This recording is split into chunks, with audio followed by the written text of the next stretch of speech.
Om Jnana Timirandasya Ghananjana Salakaya Chakshur Unmilitam Yena Tasmai Shri Gurave Namaha Mukam Karoti Vachalam Pangum Nangayate Garim Yatkripatamaham Vande Shri Gurundina Taranam Nama Om Vishnu Padaya Krishna Prestaya Bhutale Shrimate Bhaktivedanta Swami Iti Namane Namaste Saraswate Devi Gauravani Pacharane Nirvishesha Shanyavari Pastachade Satarane Jai Shri Krishna Chaitanya Prabhu Nityananda Shri Advaita Gadadhar Shiva Sri Gaura Bhakti Vrinda Hare Krishna Krishna Krishna Hare Hare Hare Rama Rama Rama Hare Hare.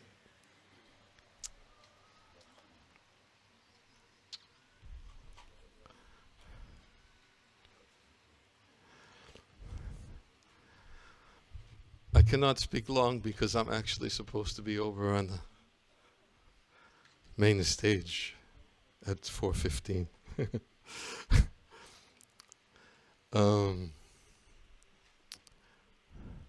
I was thinking about what to speak on when I heard different topics about sannyas. Of course, there's Lord Chaitanya's acceptance of sannyas, but I was also thinking about some verses that were spoken by Sarvabhauma Bhattacharya. Two very well-known verses that were composed by Sarvabhauma Bhattacharya, and they're cited in Chaitanya-charitamrita. I wanted to read them and then speak a little bit from them.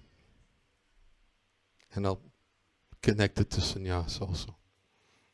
Actually, he was a kshetra sannyas. So although he was a householder, he was actually a kshetra sannyas. He refused to leave Jagannath Puri. But that's neither here nor there. The verses of Vairagya Vidya Nija Bhakti Yoga, Sikshartam Eka Purusha Purana, Shri Krishna Chaitanya Shariradhari, Kripam Buddhya Yastamaham Prabhadye. Let me take shelter of the Supreme Personality of Godhead, Shri Krishna, who has descended in the form of Lord Chaitanya Mahaprabhu to teach us real knowledge, his devotional service, and detachment from whatever does not foster Krishna consciousness. He has descended because he is an ocean of transcendental mercy. Let me surrender unto his lotus feet. The second verse is Kalan Nashtam Bhakti Yogam Nijamya Prajhushkartam Krishna Chaitanya Nama Avirbhutas Tasya Padarda Vinde Gadham Liyatam Chittabringa. Let my consciousness, which is like a honeybee, take shelter of the lotus feet of the Supreme Personality of Godhead, who has just now appeared as Shri Krishna Chaitanya Mahaprabhu to teach the ancient system of devotional service to himself. This system had almost been lost due to the influence of time. Purport. As Lord Krishna states in the Bhagavad Gita, Yada Yada Hi Dharmasya Glanya Bhavati Bharata Abhyutanam Adharmasya Tadatmanam Shajamyaham. Whenever and wherever there is a decline in religious practice, O descendant of Bharata, and a predominant rise of irreligion, at that time I descend myself. This is also the case with Chaitanya Mahaprabhu's appearance. Sri Chaitanya Mahaprabhu appeared in this world as a disguised incarnation of Krishna, but his appearance is confirmed in Srimad Bhagavatam, the Mahabharata, and other Vedic scriptures. He appeared in order to teach the fallen souls in this material world, for in this age of Kali, almost everyone has become attached to fruitive and ritualistic activities and mental speculation. Consequently, there was a great need to revive the system of devotional service. The Lord himself personally came down disguised as a devotee so that the fallen populace might take advantage of the Lord's example. At the conclusion of the Bhagavad Gita, Lord Krishna advised complete surrender unto him, promising all protection to his devotee. Unfortunately, people are so fallen that they cannot accept the instructions of Lord Krishna. Therefore, Krishna returned with the same mission, but he executed it in a different way. As Lord Shri Krishna, the Supreme Personality of Godhead, he ordered us to surrender unto himself. But as Lord Shri Chaitanya Mahaprabhu, he taught us how to surrender to Krishna. Therefore he is praised by the Goswamis, Namo Mahavadanyaya Krishna Prema Pradayate. Lord Shri Krishna is certainly the personality of Godhead, but he is not as magnanimous as Shri Chaitanya Mahaprabhu. Lord Krishna simply gave orders for one to become his devotee, Manmana Bhava Mad Bhakta, but Shri Chaitanya Mahaprabhu actually taught the process of Krishna consciousness. If one wants to become a devotee of Krishna, he must first take shelter of the lotus feet of Shri Chaitanya Mahaprabhu, following in the footsteps of Sarvabhauma Bhattacharya and other exalted devotees.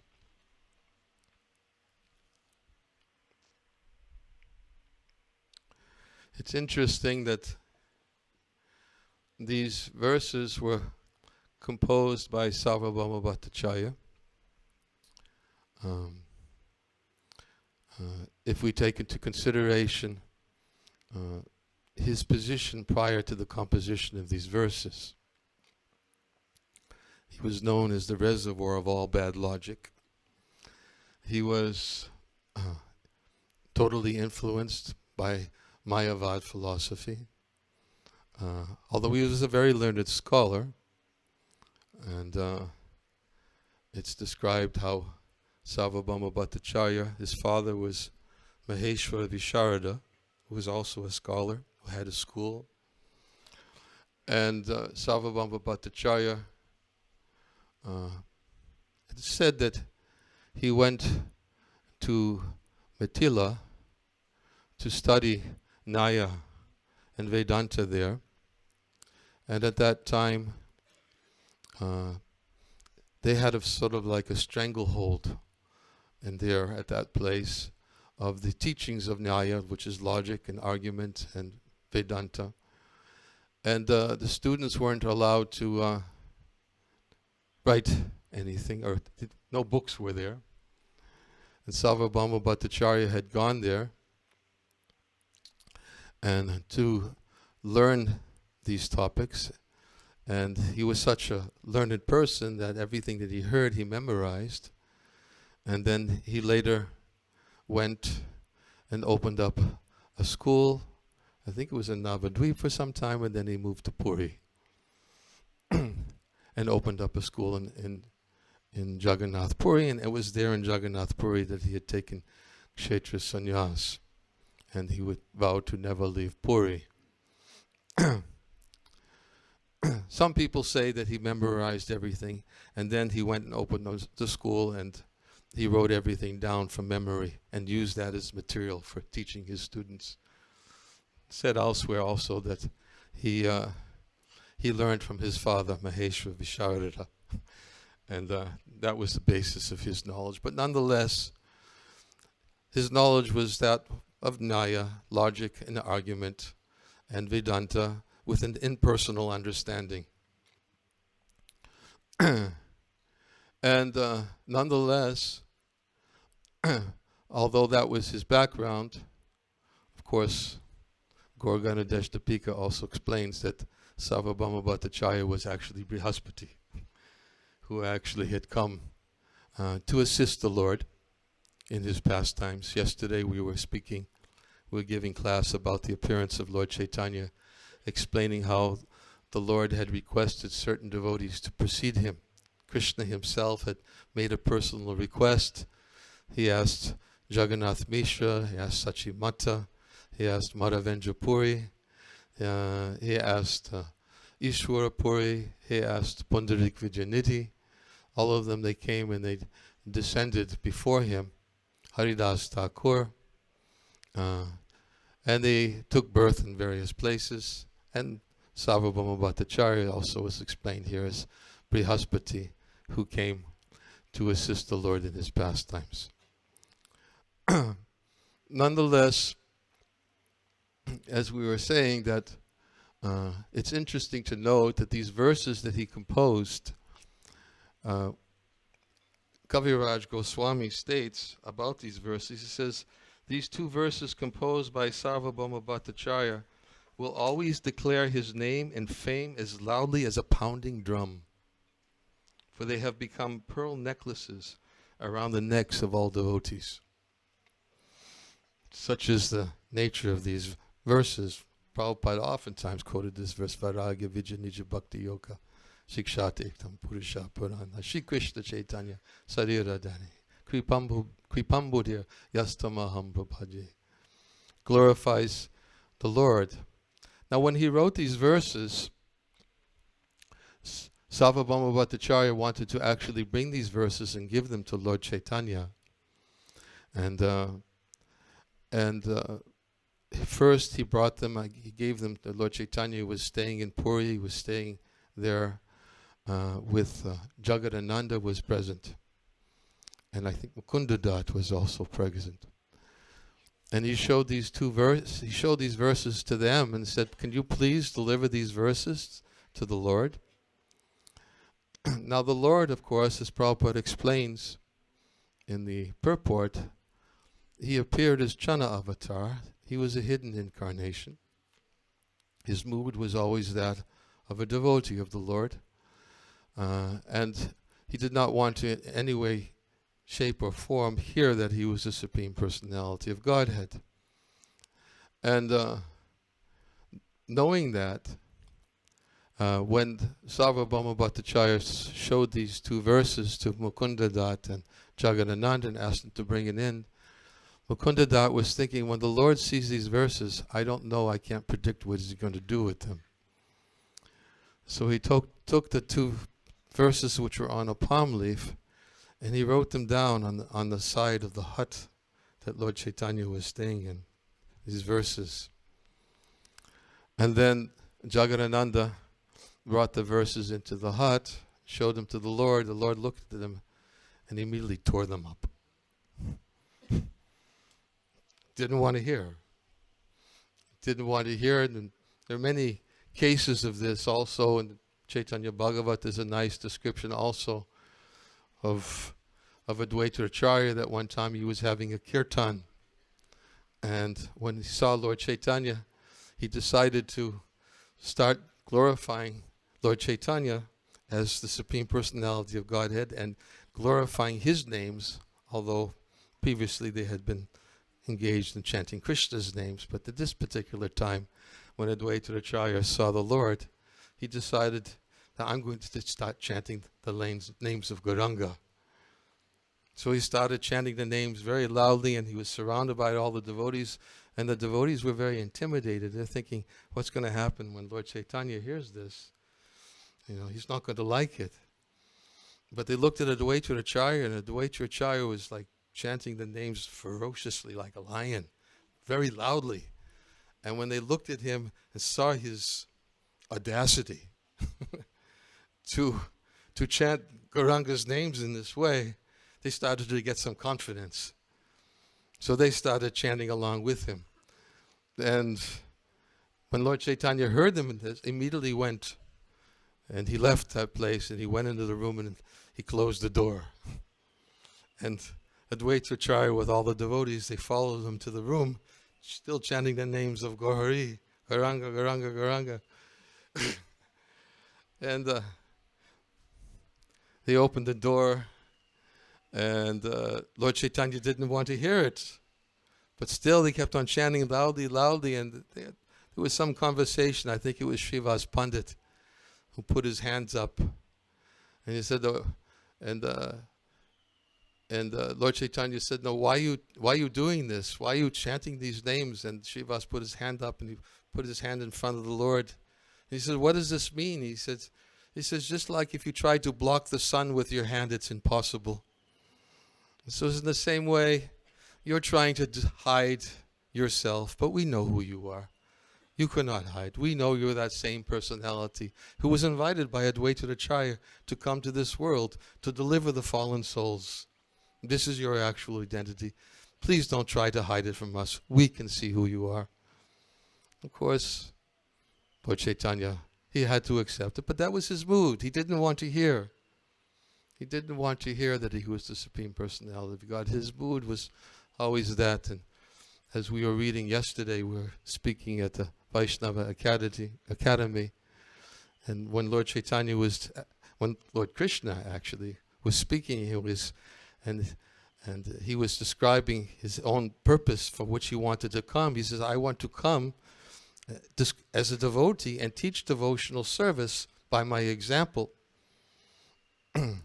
Because if he can teach by his example, then this is, and then Prabhupada speaks about this point in the purport we just read also, that Lord Chaitanya was even more magnanimous than Krishna himself, because when Krishna came, he said, Savardhamam purichaja, mamekam saranam braja. When Krishna came, he demanded that you surrender.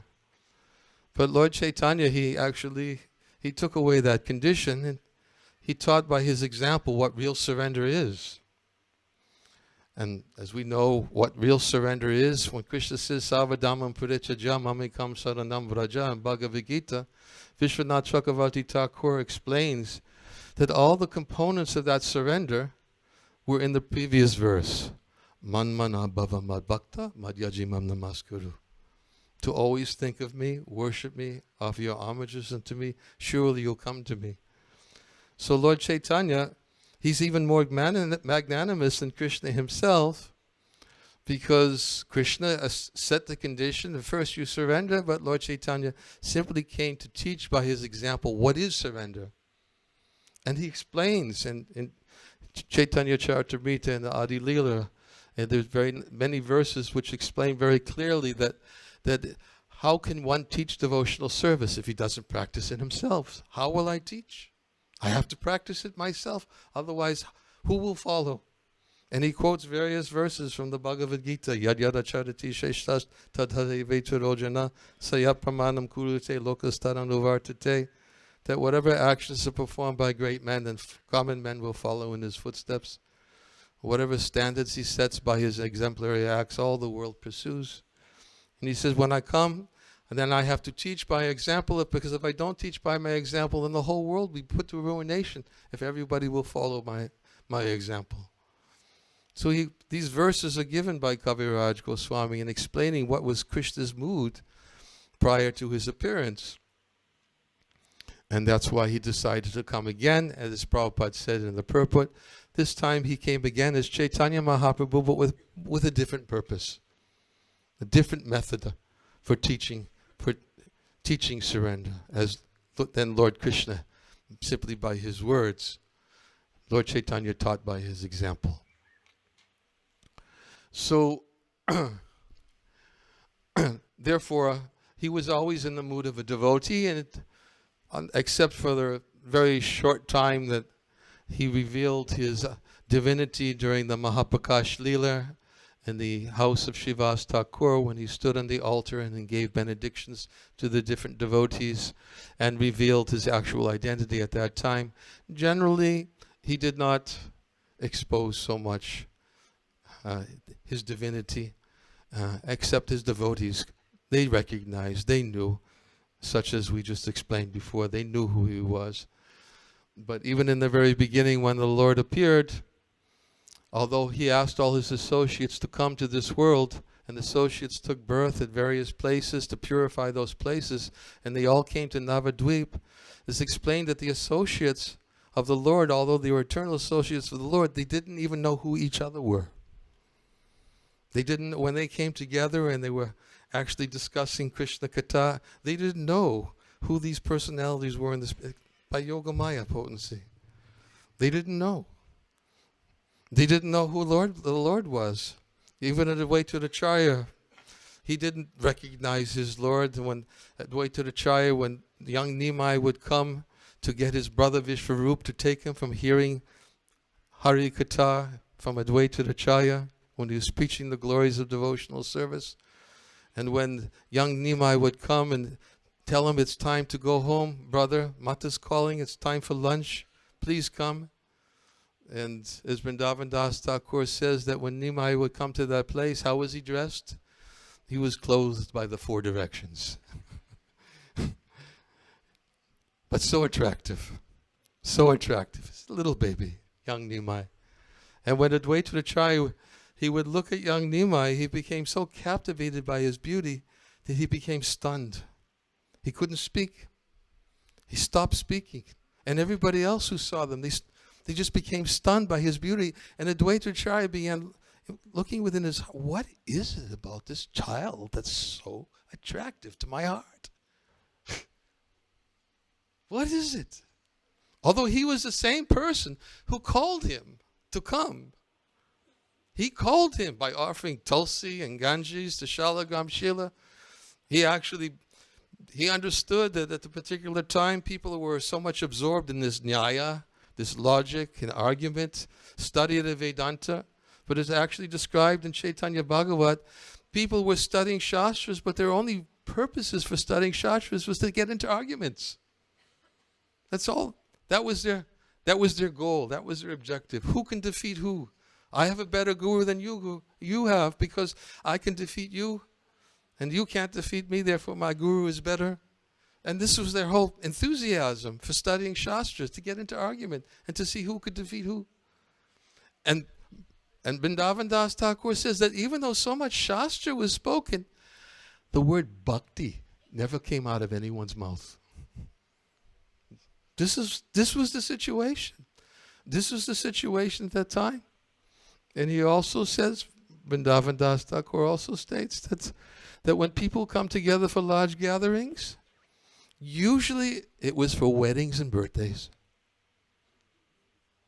That was it.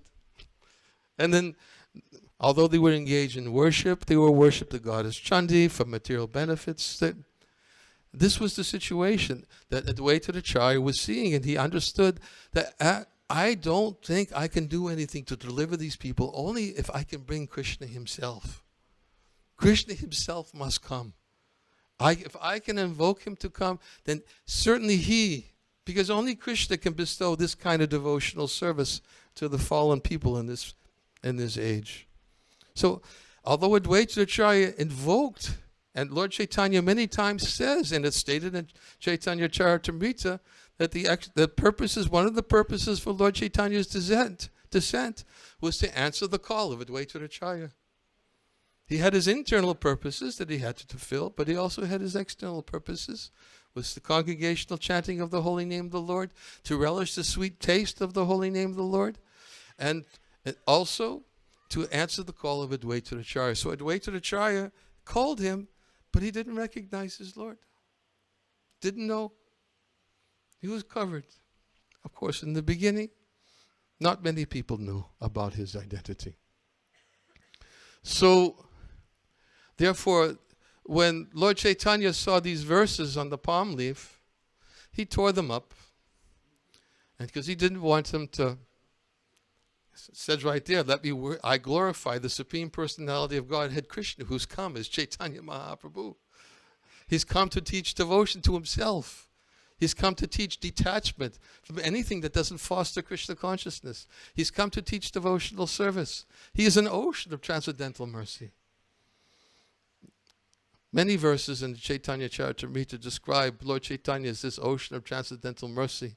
Kaviraj Goswami, in one of his invocation verses in the Chaitanya-charitamrita, he glorifies Lord Chaitanya as, let me offer my obeisances to Sri Chaitanya Mahaprabhu, who is an ocean of transcendental mercy. And all this, although the subject of bhakti is very difficult to understand, Lord Chaitanya is so merciful that he made bhakti so easily accessible in this age of Kali.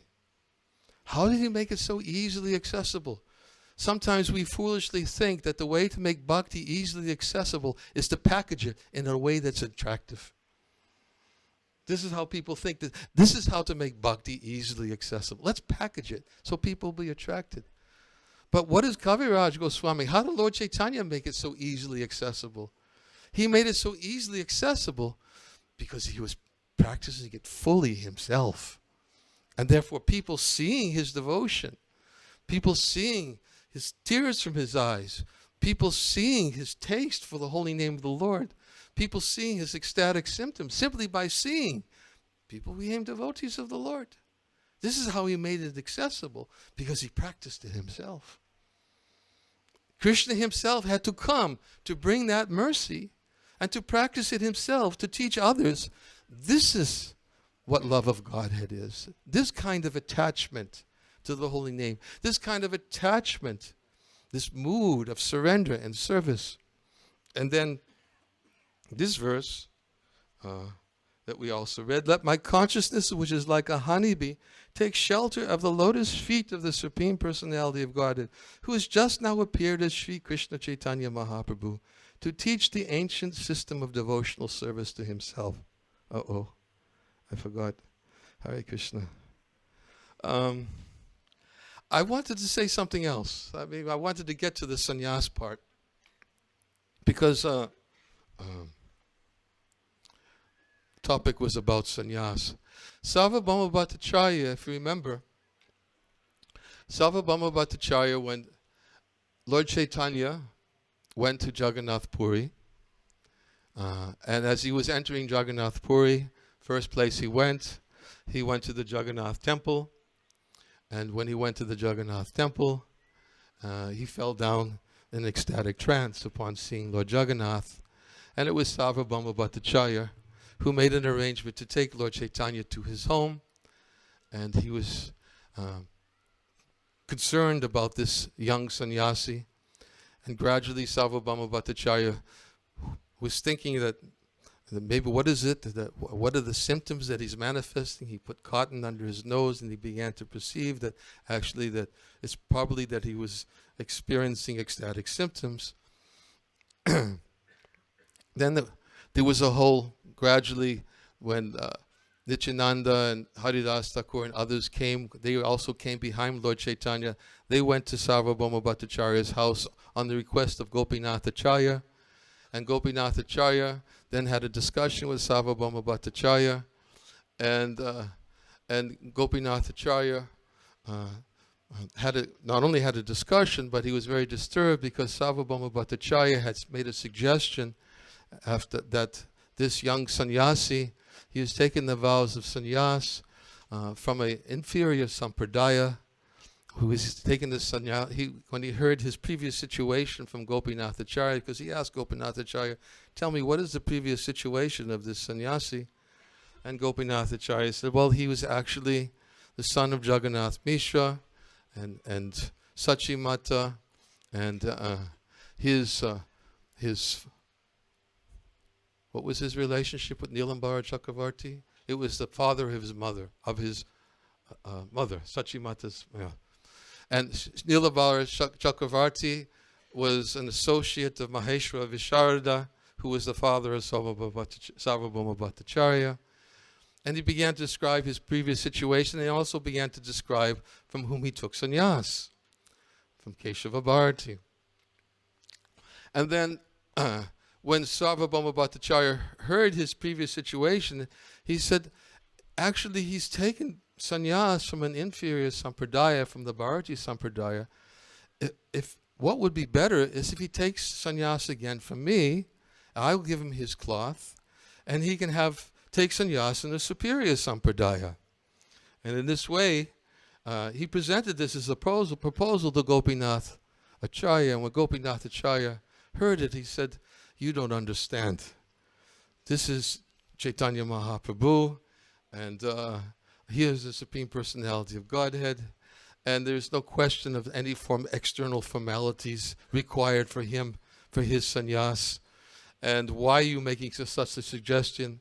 And then there was an argument that ensued that how Gopinath Acharya was trying to convince him on what basis he had ascertained that he was the Supreme Personality of Godhead, and the students of Sarvabhauma Bhattacharya were giving their evidence, and they were saying, what evidence do you have as he's the Supreme Personality of Godhead?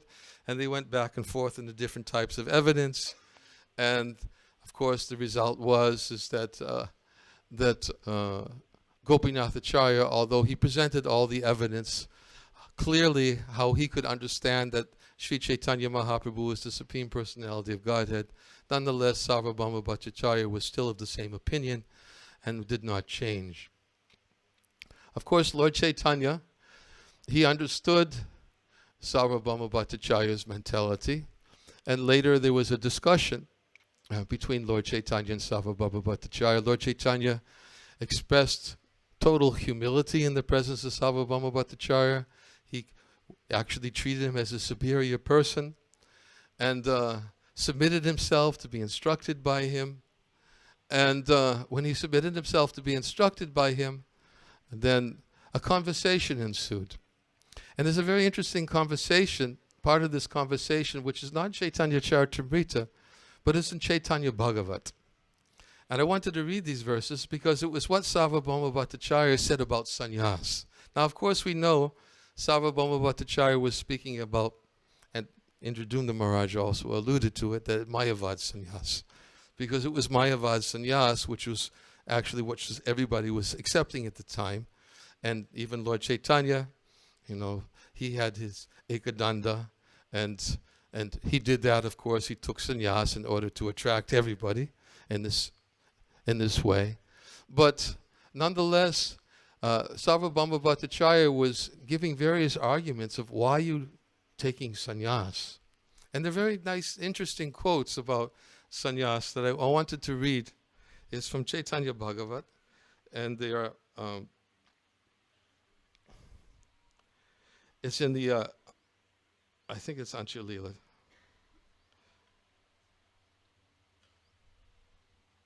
Chapter 3, yeah, Ancha-lila.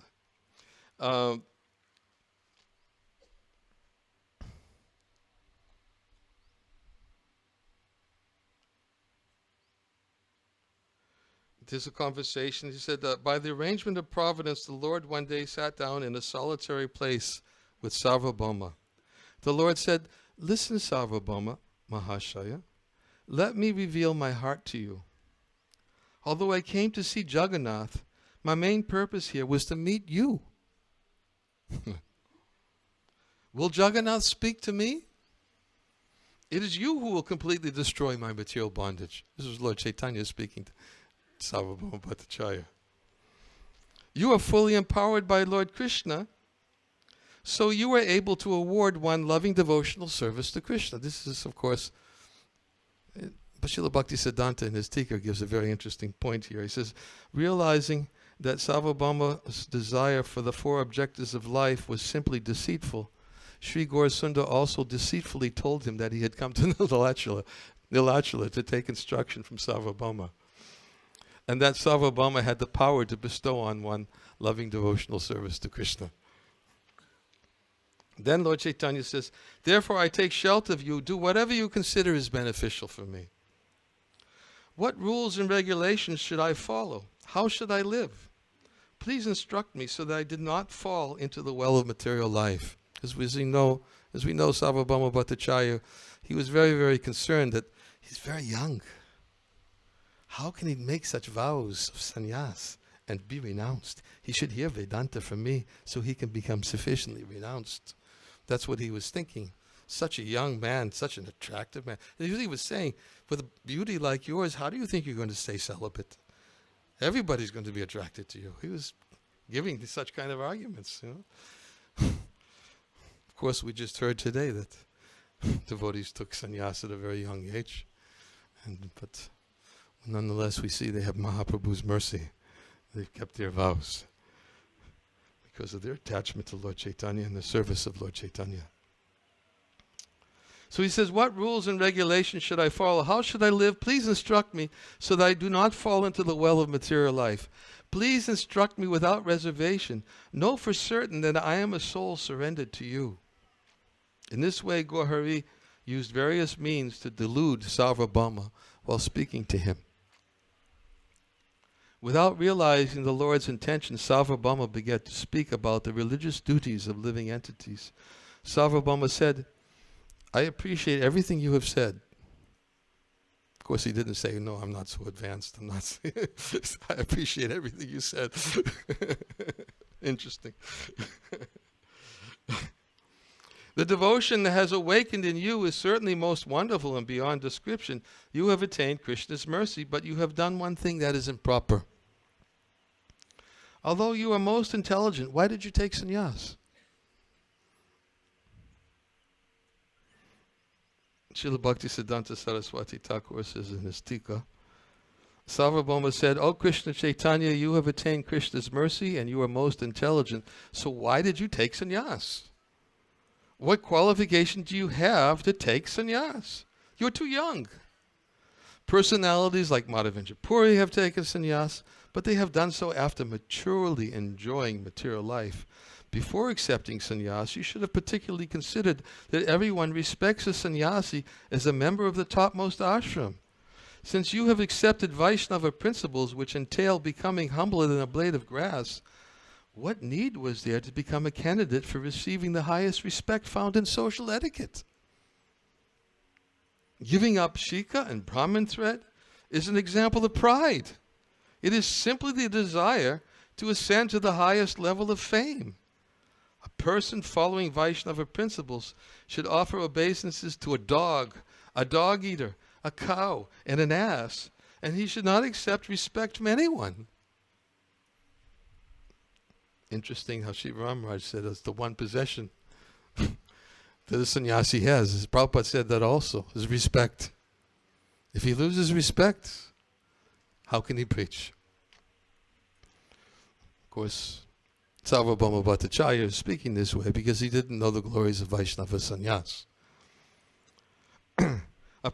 What to speak of the glories of Vaishnava sannyas, who later converted Sarvabhauma Bhattacharya into the greatest Vaishnava, although he was a reservoir of all bad logic, and who composed his verses, Vairagya Vijja Nija Bhakti Yoga, as a result of Lord Chaitanya's complete humility, who sat there for 7 days and continuously listened to Sarvabhauma Bhattacharya recite Vedanta for 7 continuous days. And then after 7 days, Sarvabhauma said, why have you not said anything? At least can you give me some indication that you've understood something? And if you haven't understood, then you must have some questions. But Lord Chaitanya said, although I've been listening to what you said, I have had a difficult listening to you. I'm listening to the Vedanta, but you've clouded the whole you've clouded the Vedanta with your own interpretations, and therefore I cannot hear you. Anyways, this Lord Chaitanya, but is always manifesting this respectful attitude, and therefore he sat and he listened. So therefore, a person following Vaishnava principles should offer obeisances to a dog eater, a cow, and an ass. Should not accept respect from anyone.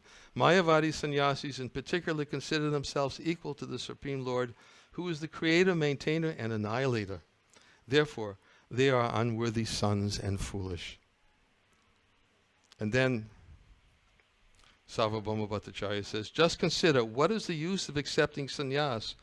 One immediately becomes bound by the ropes of false ego.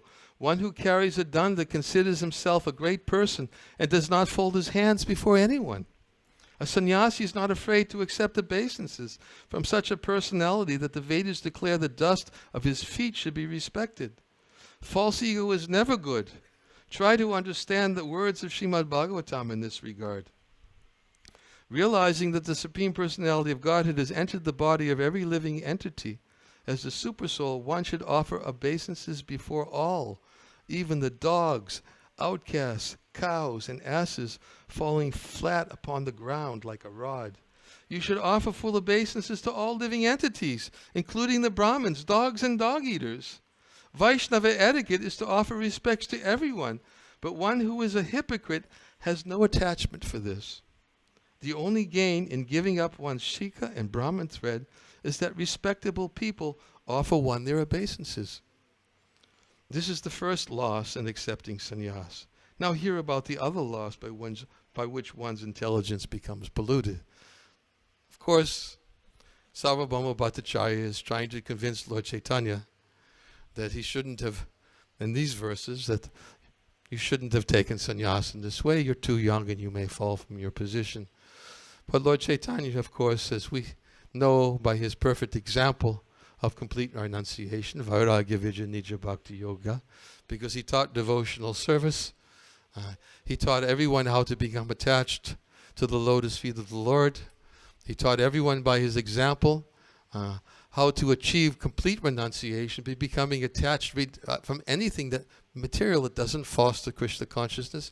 How did he do this? Because he gave the higher taste.